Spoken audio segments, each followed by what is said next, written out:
Bonjour, mon nom est Victoria Dorimain, étudiante à la maîtrise en sciences cliniques, et aujourd'hui je vous présente mon projet de recherche caractérisation des effets d'une immobilisation plâtrée brachio-antibrachiale sur les performances de conduite en simulateur. Avant de débuter, il y a 3 concepts clés que je tiens à vous présenter pour bien comprendre le projet. Le premier concept, c'est l'immobilisation plâtrée. Une immobilisation, c'est tout simplement une orthèse qui permet d'immobiliser un membre fracturé ou une articulation dans une position fonctionnelle. Dans le cas de notre projet de recherche, brachio-antibrachial part des métacarpes jusqu'en dessous de l'épaule. Le deuxième concept clé, c'est bien sûr la conduite automobile. Quand on parle de conduite automobile, on parle de comportements de conduite qui font référence à 3 niveaux. Le niveau stratégique, en lien avec le raisonnement et la planification. Le niveau tactique pour tout ce qui est de la vigilance, interaction sécuritaire avec l'environnement. Et le niveau opérationnel qui fait référence aux manœuvres de contrôle, soit l'aspect physique et endurance, qu'on va couvrir lors de cette étude. Le troisième concept clé est bien sûr le simulateur de conduite. Un simulateur, c'est tout simplement un ordinateur doté d'un écran qui permet d'enregistrer des paramètres prédéterminés et qui modélise complètement ou partiellement la physique d'un véhicule pour présenter les aspects de la conduite. Cela permet d'évaluer de façon sécuritaire les patients. La problématique actuellement, c'est que bien qu'il y ait très peu d'accidents répertoriés où le port d'une immobilisation était en cause, au Québec, selon le Code de la sécurité routière, toute immobilisation d'un membre est essentiellement incompatible avec la conduite sécuritaire d'un véhicule. Toutefois, il y a peu d'études qui évaluent l'impact d'une immobilisation du membre supérieur sur la conduite automobile. Pour le patient immobilisé, le fait de ne pas pouvoir accéder à son véhicule a quelques impacts financiers et sociaux. Alors, la question de recherche. Quel est l'effet d'un plâtre brachial-antibrachial, qu'il soit à droite ou à gauche, sur la capacité à manier un volant lors de la conduite simulée? L'objectif du projet, c'est vraiment de caractériser les effets d'immobilisation plâtrée brachial-antibrachial sur les performances de conduite lors de tâches simulées. L'hypothèse du projet, le port d'une immobilisation BAB affecte les paramètres de performance en conduite simulée pour ce qui est des tâches opérationnelles de conduite automobile, soit les manœuvres de contrôle.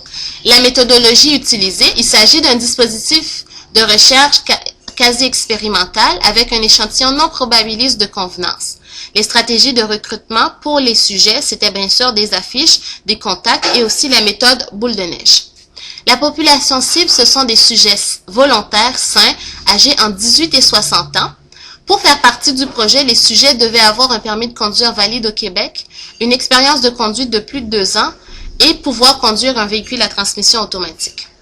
Il y avait quelques critères d'exclusion, soit l'atteinte visuelle non compensée ou atteinte musculo-squelettique invalidante, toute utilisation abusive d'alcool, de drogue ou de médicaments psychotropes, la liste de pathologies que vous voyez ci près, et le mal de transport. Dans la littérature, les personnes qui souffraient de mal de transport souffraient également de mal du simulateur.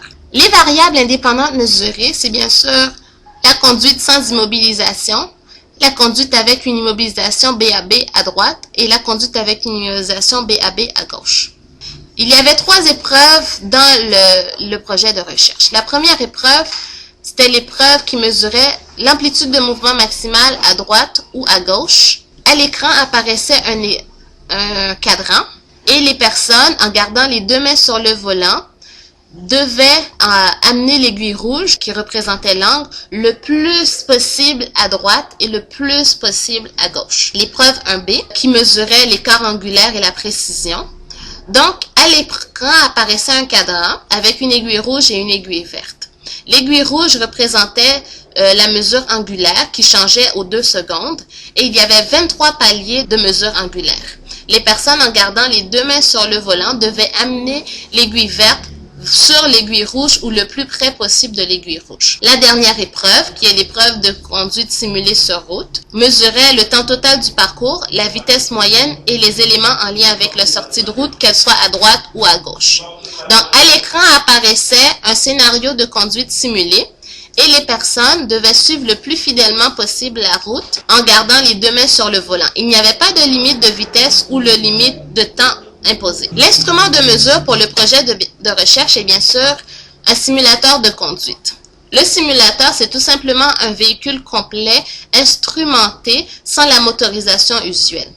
Le logiciel utilisé, c'est le STISIM et en avant du véhicule, il y avait un écran plat qui projetait la simulation. Celui-ci a été validé par les travaux de Murray et de Tremblay. Les variables descriptives mesurées sont la force de préhension selon le dynamomètre de Jamard et également un questionnaire d'auto-perception que les sujets remplissaient après chacune des épreuves pour indiquer leur niveau de difficulté, d'insécurité, de malaise physique et de fatigue perçue selon une échelle de 0 à 10. Alors, la procédure de collecte des données, quand les sujets arrivaient, ils signaient le formulaire de consentement, ensuite ils remplissaient le questionnaire socio-démographique, procédaient à un entraînement sur simulateur.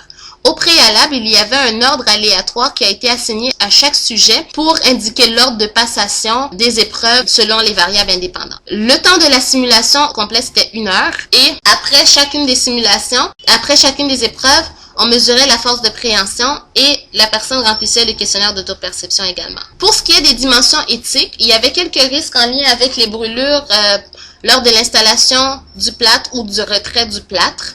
Et également la possibilité d'avoir le mal du simulateur. Pour faire face à ces risques, des personnes qualifiées expérimentées installaient et enlevaient le plâtre. Les sujets procédaient à un consentement éclairé et il y avait une ventilation adéquate installée du côté du passager du véhicule qui réduisait le mal du simulateur. Alors, 12 sujets ont été recrutés pour le projet de recherche, soit la moitié d'hommes et la moitié de femmes, tous d'origine québécoise canadienne, avec 11 des 12 sujets à dominance à main droite. Pour ce qui est des résultats, quand les personnes avaient un plâtre à droite, quand on comparait avec l'absence de plâtre, l'amplitude de mouvement maximale vers la droite et vers la gauche était affectée de façon significative par le port du plat. Donc, les personnes se rendaient moins loin vers la droite et vers la gauche quand ils portaient un plâtre en comparaison à quand ils n'avaient pas de plâtre. Quand le plâtre est à gauche, l'amplitude de mouvement maximale est seulement affectée vers la gauche. Donc, les personnes avec un plâtre à gauche allaient moins loin à gauche avec le port du plâtre. Alors, vous pouvez regarder les variables, les statistiques descriptives, que ce soit la moyenne ou les écarts. Pour ce qui est de l'épreuve 1B, qui mesurait l'écart angulaire et la précision, quand les personnes avaient un plâtre à droite, l'écart angulaire était significativement affecté. Donc, les personnes atteignaient moins bien les angles indiqués à l'écran avec le port du plâtre à droite et avec le port du plâtre à gauche. Ça, c'est quand on compare le plâtre avec l'absence du plâtre. Pour ce qui est de la précision, il n'y avait pas de différence significative. Pour ce qui est de l'épreuve 2, toutes les variables mesurées, que ce soit avec le plâtre à droite ou à gauche, n'ont pas généré de différences significatives. Que ce soit le temps total du parcours, la vitesse ou toutes les variables en lien avec les sorties d'eau. Pour ce qui est de la force de préhension, le port du plâtre à droite et le port du plâtre à gauche sont significativement affectés par l'immobilisation. Donc, les personnes qui avaient un plâtre à droite et ou à gauche avaient une moins bonne force de préhension qu'en l'absence de plâtre. Au niveau du questionnaire d'auto-perception, les sujets percevaient une difficulté et une insécurité plus grande avec le port du plâtre à gauche et avec le port du plâtre à droite quand on compare à l'absence de plâtre. L'amplitude de mouvement maximale, l'écart angulaire, la force de préhension, la difficulté et la sécurité perçue sont affectés de façon significative par le port du plâtre BAB, que ce soit à gauche ou à droite. Bien sûr, il y a eu l'effet de l'habitacle. Ce que ça veut dire, les personnes utilisaient la coudoir du véhicule comme appui pour s'aider au niveau de l'atteinte de l'amplitude de mouvement maximale quand le plâtre était à droite. Avec le plâtre à gauche, la portière gênait et donc il n'y avait pas de possibilité d'appui, ce qui limitait l'amplitude de mouvement maximale pouvant être atteinte. Ces données concordent bien sûr avec l'étude de Chang publiée en 2010. Il y a eu aussi des effets de compensation. Les personnes utilisaient le pli palmaire du plâtre comme appui pour le volant, en plus de la coudoir à l'intérieur du véhicule pour mieux manier le volant. Ces données ont également été notées par Calamaras et ses associés en 2006. Au niveau des éléments du hasard, la troisième épreuve ne présentait pas suffisamment d'éléments du hasard pour permettre de noter de différences significatives. Et bien sûr, les sujets percevaient une plus grande insécurité et une plus grande difficulté lors de la conduite simulée avec une immobilisation, ce qui concorde également avec l'étude de Chang publiée en 2010. Cette étude a une très faible puissance puisque le principal instrument de mesure n'était plus disponible, ce qui permettait d'avoir un très faible échantillon. En conclusion, l'immobilisation BAB a un effet statistiquement significatif sur les manœuvres de contrôle physique lors de tâches de conduite simulées. Les limites de l'étude, c'est qu'il s'agissait d'un petit échantillon, l'épreuve 2 n'était pas suffisamment discriminante et les limitations techniques du logiciel ont limité les possibilités de l'étude. Et l'étude a bien sûr plusieurs forces. Il y a très peu d'études présentement sur les plâtres brachial-antibrachial. Il s'agit d'une étude quasi expérimentale. Plusieurs variables en lien avec la conduite automobile sont évaluées. Certains éléments du simulateur sont validés. Et il y a une expertise des chercheurs sur place également. Les retombées potentielles. Bien sûr, ça vient contribuer à la littérature disponible. On documente davantage les effets d'immobilisation orthopédique brachial-antibrachial sur la conduite automobile simulée. Il s'agit d'une base concrète pouvant aider dans l'élaboration et l'amélioration d'un projet avec de vrais patients. Alors, je tiens à remercier toutes les personnes qui ont contribué de près ou de loin à l'élaboration et à la réalisation de ce projet de recherche. Je suis maintenant ouverte à recevoir vos questions.